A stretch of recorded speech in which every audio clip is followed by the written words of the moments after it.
Hey everyone, it's Khoa here. In this video, I just want to talk about the recent developments with the China and Iran deal, why this is really important to study and to analyze, particularly if you're a salesperson or if you're into strategy as well. So what is this deal? So the deal was made just recently, a few days ago, so I think it was on the 25th of March or the 27th of March. And what happened was China signed a deal with Iran, a 25-year deal in exchange for oil, and also for China to also invest over $400 billion into Iran. Why is this important? Well, basically what's happened recently, as you know, with Donald Trump, with the US, they put sanctions, right? So they put sanctions on Iran and they put sanctions on China. The purpose of these sanctions obviously is to influence them, to coerce them to go a certain way. And sanctions is part of the toolbox of what US does to contain particular countries, right? Iran is obviously under a lot of US sanctions, and so is China, so they're struggling. And unfortunately, a lot of countries that's under the US sanctions, they tend to struggle. So the economy tends to die out, as you can have a look with Libya. And yeah, it just causes a lot of problems. It reduces development, and I'm not a fan of US sanctions. So just recently, after the US and China talks in Alaska that didn't turn out well, China flew over to Iran and signed a deal with the Iranian president to sign a deal for 25 years and invest over $400 billion over the next 25 years in development. Okay, so let's have a look at this article. So this article is by the Australian Strategic Policy Institute, the strategist. Headline is Iran-China strategic agreement could be a game changer. So in the first paragraph says the signing of the 25-year cooperation agreement between the oil-rich and regionally influential but US sanctioned Islamic Republic of Iran and the globally powerful but the US pressured People's Republic of China inserts a new strategic partner, Princer, in the Middle East for the United States and its allies. Former US President Donald Trump must bear most of the responsibility of this development, which President Joe Biden now has to handle. So what this means is that this deal came about because of Donald Trump, and China it was really smart enough. They knew this would be a conflict of interest with the US, but they didn't do anything. They could have, but they didn't do anything. But Donald Trump really drove China to do this deal. And yeah, unfortunately, for the US, well, that's what's happened, and therefore they have to do this. Iran and China, they're both sanctioned, and they recently just signed this 25-year cooperation agreement.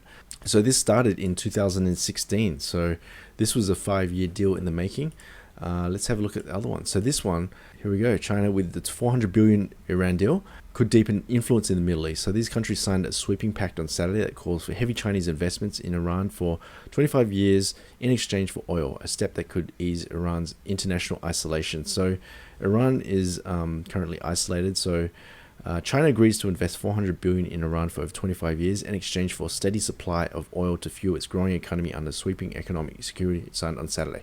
So China has really just bought oil at a super discounted price, extremely cheap, and this has secured them for the next 25 years in development. And they do need oil, and it's like right now oil is about $1.25 at the moment. Imagine buying it for like 20 cents. What can you do with that? So the deal could deepen China's influence in the Middle East and undercut American efforts to keep Iran isolated. So, and then President Biden has offered to resume negotiations with, so what he's saying here is that after Biden saw this, he panicked, and therefore now he's trying to resume negotiations with Iran. So it's like Biden is reacting. He's reacting to this whole thing, and that's terrible. You shouldn't react. You should be proactive. Attack is the best defense, right? So I think that they played this extremely well, very, very well. They were working on this. They saw this in the future. This was seen 5 years ago, and they wanted this 5 years ago, and they were working on it, but nothing really triggered it. They stayed on it, but they never took action on it because of the influence over, because of the Americans. But because the relationship has deteriorated so much, now that they can do this, so they go in and they just sign the deal. So it's a really amazing thing that's just happened, and I think this is really the stepping stone, or the turning point to devaluing the US dollar, and also overthrowing the American imperialist. so yeah, times are changing. I'm currently at a transition at the moment, so that'll be very interesting to see. So this is very, very interesting, and yeah, I'll be keeping my eye out on this article. So I want to talk about the strategy behind this. So to understand this, we have to look at this from a deal perspective, because how do you get this? How do you look at the potential of this deal? So what happens is now China has bought oil at a discounted price from Iran. This is going to empower China, obviously. It's going to create more influence in the Middle East, and also Iran will also circumvent the US sanctions, also with China as well, and they will benefit from the development as well. And there's a lot of potential brewing between the Chinese and Iranians, and I think that this is a game changer deal, because this is, instead of bombing Iran or bombing another country for oil, you're actually doing a deal and you get the oil in exchange for whatever it is there. So it wasn't like just this was just done overnight and there you go, we just signed off. No, this was actually done 5 years in the making. So China was actually in talks with Iran since 2016. Nothing really happened, but it was just slowly being built over time, but nothing was signed off.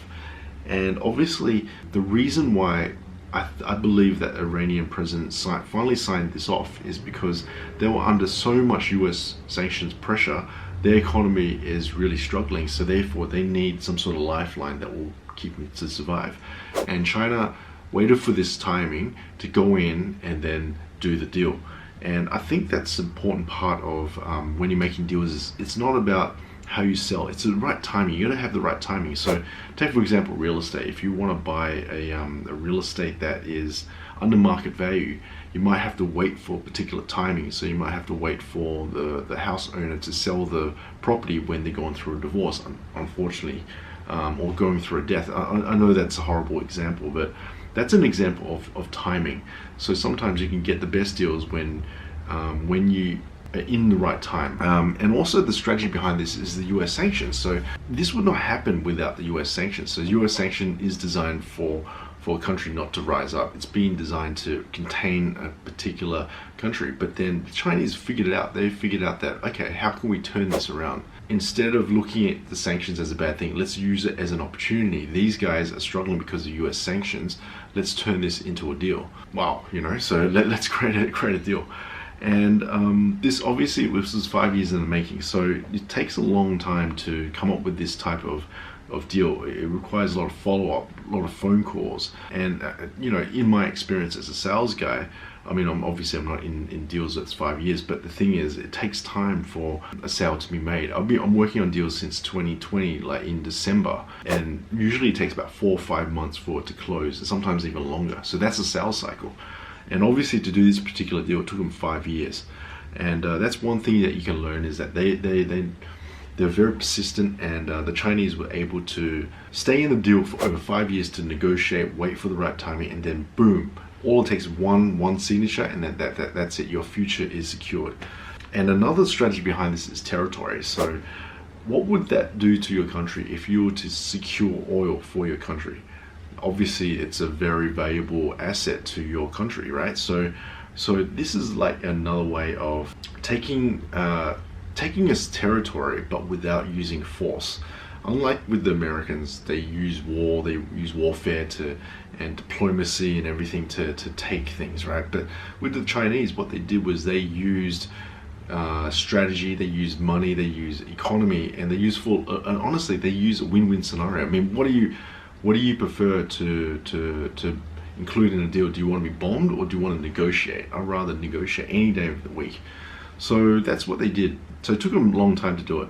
And obviously, because they gained territory and influence in the Middle East, this also sets up a future potential development with the Belt and Road Initiative. So the Belt and Road Initiative is a Chinese initiative where they want to connect all the countries around the world, so therefore it frees up trade and everyone can easily trade. And this has happened in history, where there was the Silk Road, where all the countries were all linked up, and they basically, what happened was they were able to do free trade, and this enriched all the other countries. But because that Silk Road isn't there, it's harder for everyone to trade. So obviously you have to trade using the US dollar, and there's all these sanctions that's being pushed around. It's hard for you to trade. So this really opens up the door for a Belt and Road initiative. So therefore, China will get the approval from Iran that they will set up a route from China to Iran or whatever, connecting wherever it is. So that's initiative for the bigger plan. Another strategy I want to talk about is, you might look at this US sanctions as a really bad thing, which it is, but if you look at it from another perspective, you can turn that into an opportunity. So look at all the countries that's been sanctioned. They cannot grow, they're being pushed around, they're being bullied by the US, and what can you do about this? You can offer income, or you can offer investments to build their country in exchange for resources, right? So if you do that, therefore you're working with those countries, right? And therefore you build along with them.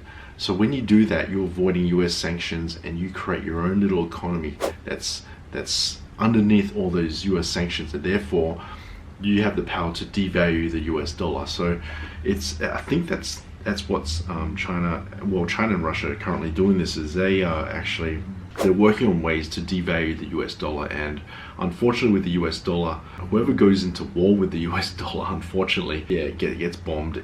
I mean, just look at what happened to Libya when Gaddafi was rising up to power, and he wanted to decouple from the US dollar and then back his currency to gold, which he had a lot of. When the US heard this, the whole Libya was completely destroyed. The whole economy, everything just collapsed. It's a real danger.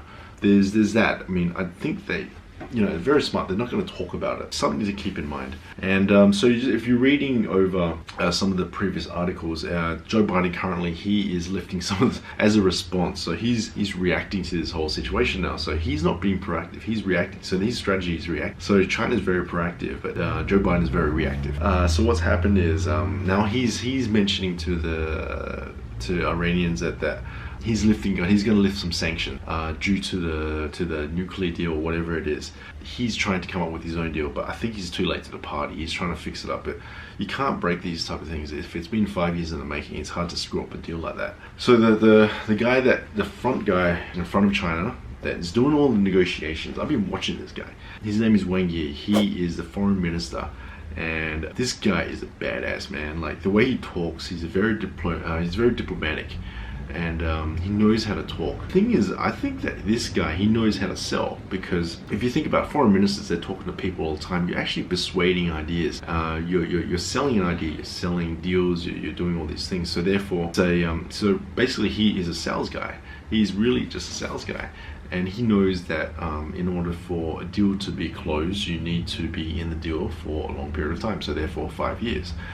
He understands that if you sign this paper, then you're securing your future. So therefore, you have to do those type of things. And the thing is, he just takes action. So when he signed the deal, he flew off to another country and he did another deal with someone else. So he really is the ultimate deal maker.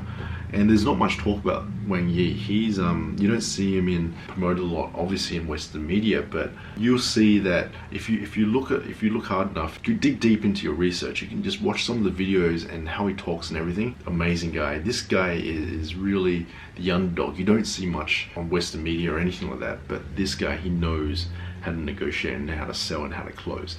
So that's the Chinese and Iranian deal that's just happened.